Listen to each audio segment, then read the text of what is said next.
Good morning, everybody. Welcome to our morning meeting. We're here this morning with George, our adorable little wood turtle ambassador friend. Hello. George is to be an ambassador. We are just waiting on some final permitting from him, but he's certainly non-releasable. He has been deemed non-releasable by our vet a couple times.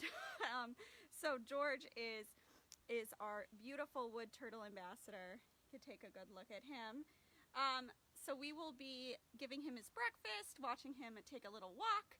But if you guys want to just sign in, let me know you're here, let me know where you're from. I'd be happy to give you all a shout out, and George can help us.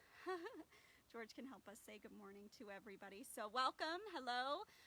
Also, please let me know whether or not you can hear me. I am working really hard on my hand placement and making sure that my phone is not muffled for any reason. So please let me know that you can hear me, either with like a thumbs up or a comment. That would be super helpful because I'm trying to troubleshoot what exactly is causing that, and I do think it's my phone. So this is George. Hello, hi buddy. George has a really interesting story, just really fascinating. He came to us because somebody found him after he was suspected to be hit by a car. He was unfortunately missing this front foot here. You can see that crack in his shell.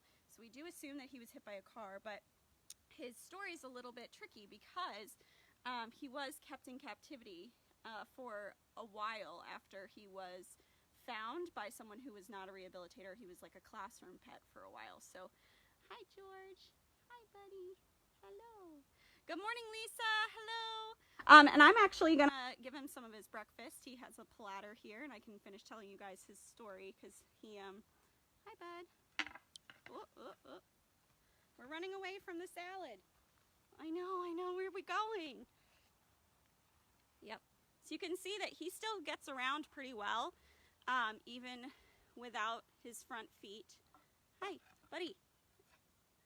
He does love to roam, so we might just let him take a little walk.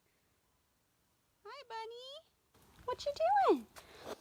So George was kept as a classroom pet for quite a while, a few months, and the state actually had to intervene to get him back to a rehabilitator, someplace appropriate. And we took him in after they found him. We got him. He is very busy, Katie. He's got a lot of stuff to do.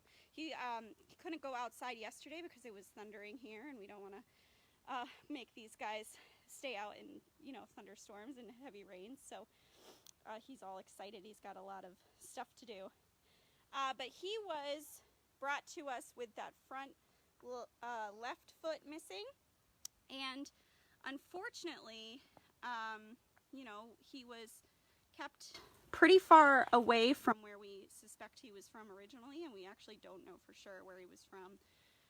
So we got in touch with some state biologists, and were able to figure out that these guys can actually survive in the wild pretty decently without one of their feet. They're kind of like, dogs and cats. They can survive with only 3 limbs if they have to. They find a lot of these guys out in the wild with only 3 limbs.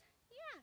So he was actually a part of a research study for a little bit. We got him in, assessed him, figured out that he was stable enough to go out into the wild and try to be a wild turtle. He went out into a research study from Unity, which is really cool. He had a little GPS tracker on him so that we knew where he was, and he did really well. He was out in the wild for about 4 months. He traveled farther than anybody else in the study, any of the other wood turtles in the study. Wood turtles are critically endangered, so we really wanted to make sure that we got him out into the wild if it was possible. It really is the best thing for the species as a whole if he can go out there and contribute to the population. So he was, hi buddy, let's move you over here. He was doing really well in the wild. He was traveling super far, super busy. You could see how much he loves to move. He's also a fairly big turtle. We suspect that he's somewhere around 20 years old, although it's hard to tell when they're this big. So he was doing really well out in the wild, but when the researchers that were in charge of the study tracked him down, they found that he was missing just the tips of that front right foot. So he came back to the center. Hello, Naomi. Hello. He came back to us at the center, and you know, they might be able to live in the wild with only 3 legs, but probably not, only 2. So although he gets around really well, we don't think that he would be able to survive much longer in the wild with only 2 complete limbs. So his back legs are completely intact, but he has a little nubbin, a little stump on his right side up front, and then almost nothing on his left side where he was originally hit by a car. So now he lives with us permanently. He's doing great. He loves going for walks, going outside. This is actually really good for him. It's good physical therapy. And he can get around surprisingly well. He does a really good job of using that third little stump to get around. And you know, he did really, really well. Hello, Karen. Hello. Hi, buddy. So we did try our best to get him out into the wild. Let's see if he wants to eat his breakfast. He has some breakfast right here. Hi, bud. What do you think? So there's salads. In the wild, these guys are usually omnivores, so they eat a lot of different things. So their salads are usually full of a bunch of different foods that would make up a complete diet. Hi. In the wild, they would eat a lot of insects. They're really, really good hunters. They eat a lot of bugs. They'll eat some small fish. They are primarily a freshwater turtle, so they will live in an area with fresh, slow-moving water is what they kind of prefer. And they will move around the banks. Ooh, do you see it? No, you just want to run around. What do you think? Hi, where are you going? So they'll live near a slow-moving stream. They'll live both on land and in the water. They're semi-aquatic, so they will live in both habitats and do really well in both habitats. And they are just fascinating turtles. They're actually pretty big for a turtle. They're about the size of like a small Blandings turtle. So this is my hand for reference. Okay, bye. They do really, really well in a lot of our like undisturbed, slow-moving water systems around here. So that's why they're so important for our ecosystems. Along with the Blandings turtle, these guys are very important to conserve and very endangered. And you can see how they get their name because they look like beautiful wood. They have a beautiful pattern on their shell. A lot of people think that turtles can remove their shells, that they are able to come out of their shells, but that is actually not the case. They are born, hatched from the egg with their shells, and those shells actually grow with them as they get older. So they grow from the center of these little puzzle pieces that you can see. These are called scutes. And each one of those has a little growth plate in it that helps these guys to grow. Hi. I know, buddy. Where are you going? He does. He has 3 legs. One of them is missing the toes. So this one on the front right is almost a full leg, but he's missing the tips of his toes. And then on the left side, he's missing most of that front left leg. So the first incident we suspect happened when he was hit by a car. You can see his pretty significant shell damage there. And then the second one happened when he was out in that research study in the wild. He had a GPS monitor on him at the time. So when we went to go track him down to get like a health check on him, the researchers discovered that he was missing the tips of that toe. And that could have happened because of a variety of predators. Snapping turtle might have come along and just snapped those toes off, or a raccoon or a fox or a coyote, anything like that. So that could have happened for a variety of reasons, but He is a beautiful, beautiful boy. And he is actually pretty up there for a wood turtle. He is completely mature. He probably won't get much bigger than this. And he's a pretty substantial wood turtle. Don't go under there, buddy. He is actually pretty large. He is probably around 8 or 9 inches from across the top of his shell, and that's a fairly large size for the males. So he's a pretty big boy. Where are you going? You can see he does get around really well, even though he only has 2 complete legs and 3 little stumps. So he does a really, really good job. Hi. What do you think, bud? He's like, I'm gonna move away from you.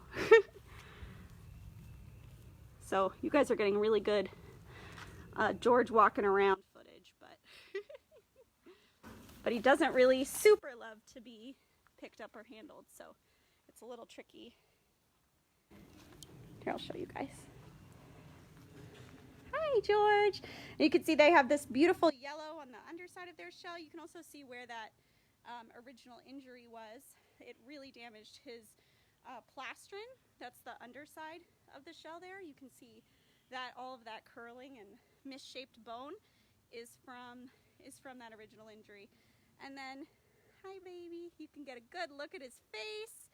Hello, Mandy, hello. He is very fast, and it's amazing that he's able to get around with these with three almost complete legs. Really, 2 are really the only complete ones. So he has this little stump up here, but doesn't have any toes on it. He doesn't have any toes on that, so he wouldn't be able to scratch or in the dirt or to hunt. Really, he wouldn't be able to dig himself into the ground if he was cold.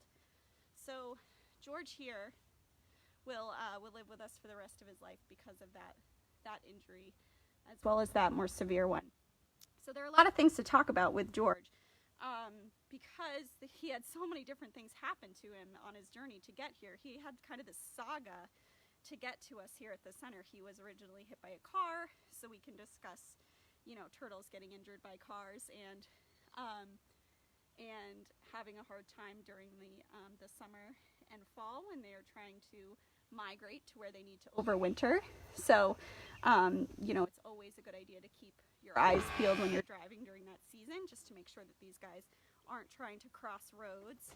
Helping them across the road when you can, when it's safe to do so, is really, really great, because that just helps them along on their journey. They have a lot of work to do, a lot of distance to travel on their way to where they're going to spend their winters. They usually spend the summers kind of in an upland area. The females will go to lay their eggs in an upland area, and then they will actually migrate down back to a lowland area for the winter, someplace a little bit warmer where they can kind of get into the dirt. Okay, bye, George. See you later.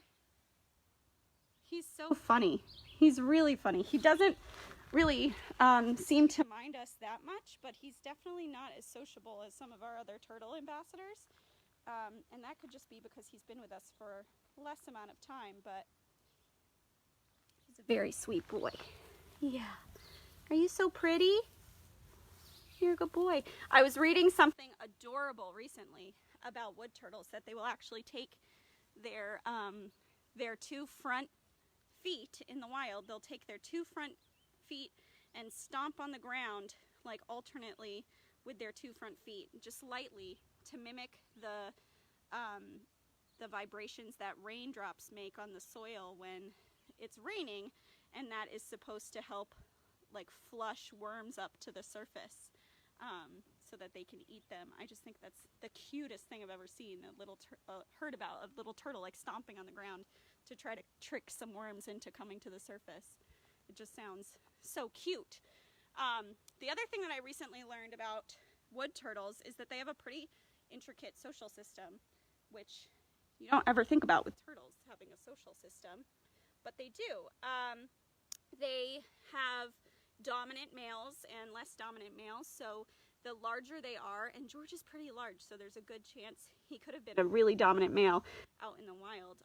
The larger they are, the more likely they are to be able to breed and have babies and to mate. So they are aggressive towards other males. They do have kind of this social hierarchy based on size amongst males, you know, so it's just interesting to think about.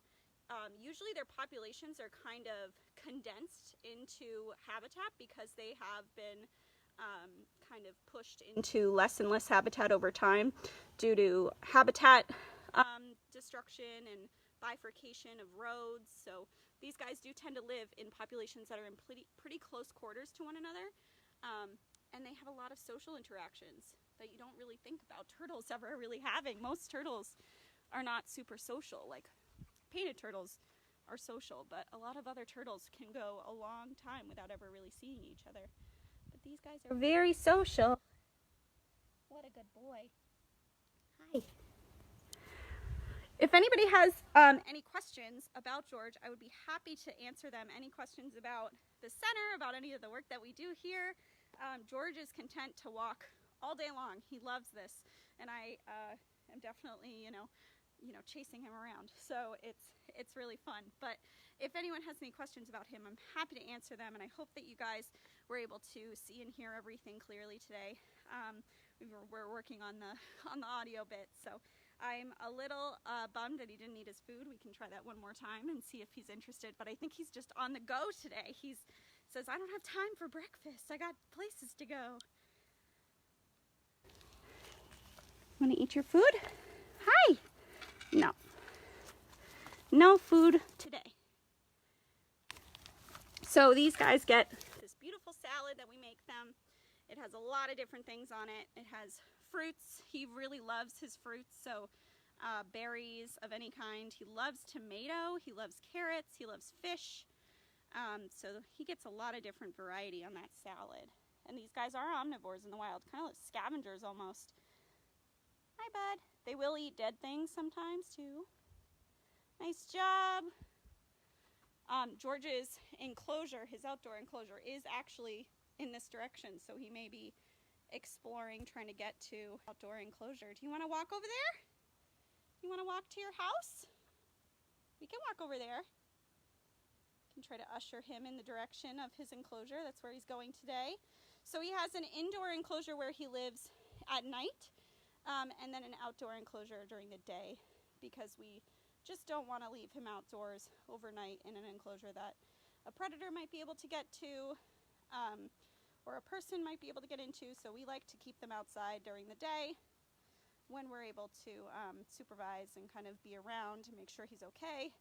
George also has a tendency to get flipped over on his back and then have a hard time righting himself. He is capable of doing it. He just often will wait for a person to come along to do it. So he does get himself flipped over, and they can have a hard time breathing when they do that. So we like to keep an eye on him, make sure we check on him every hour or so, make sure he's okay. We're always going around near his enclosure, so he's a good boy. What's over there? Good job. What do you think, bud? We're right next to Maeve's enclosure, so that's who you're hearing. Nice job, Georgie. Okay. Yeah, if you guys have any other questions about George, please let me know, or about any of our turtles that we have here at the center. A lot of our turtle species here will be laying their eggs this time of year. A lot of snapping turtles are laying their eggs this time of year, and we're getting a lot of calls from people saying, you know, a snapping turtle is laying eggs in my garden, or in my backyard. And the amazing thing about that is if they lay their eggs there, the eggs usually will hatch out in a couple months or so. You don't have to wait for them too long, but it's just really cool. This is the time of year when a lot of our turtles are laying their eggs. Where are we going, buddy? What do you think? So he does a really good job of getting around. Nice job. Hi, buddy. And So Bob, these guys usually will spend their winters underneath on like the soggy sides of waterways, so on the banks of rivers, or in the muddy kind of under area of rivers. They will go bury themselves underneath there. And what's really cool is a lot of these turtles are able to completely submerge themselves in mud and water and not have to emerge until the spring. So they are really amazing at staying down there all winter long. They actually respirate less, so they don't use as much oxygen. They don't have to come up to breathe or to eat or to do anything. And they stay down underground for the entire season. It's really cool. Mandy says she found 3 baby box turtles coming out of their eggs. That is so cool, Mandy. We actually are in kind of the northernmost part of the box turtles range up here in Maine. So we see very few wild box turtles. But they are supposedly in our area here in York, but they are very rare. We have a lot more Blandings turtles than box turtles, but the more south you go, the more common the box turtle becomes. Sorry about that, Chuck. We are trying to fix that problem here. Oh, that's so sweet. Yeah, so Mandy, if those babies are old enough, you can definitely get them back out where they were from. Once they get to be a good size, they can go back out on their own. Once their shells have hardened up, they are really okay to be on their own from the second they are hatched, but they probably do have a little bit more of a jump start now than they would have had, so that's great. But yeah, those babies can probably go back out where you found them. And they do have to go back to where you originally found them, because they will return to that same nest site year after year to lay their eggs, their own eggs, once they get old enough to do that. And it can take them a really long time to reach the point where they are able to have their own babies, but they are able to survive on their own from the second they're hatched out of the egg. They do have a pretty high mortality rate as a hatchling, but once they get to that point where their shells are hardened up and they're able to close up their shell and be completely protected in there, they're like little rocks. They're really, really good. That's so cool. That's very sweet.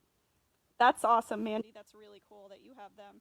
I don't know what the status of them in Pennsylvania is, but I do know that the farther south you go, the more likely it is that you'll encounter box turtles, the more common they become. So they might,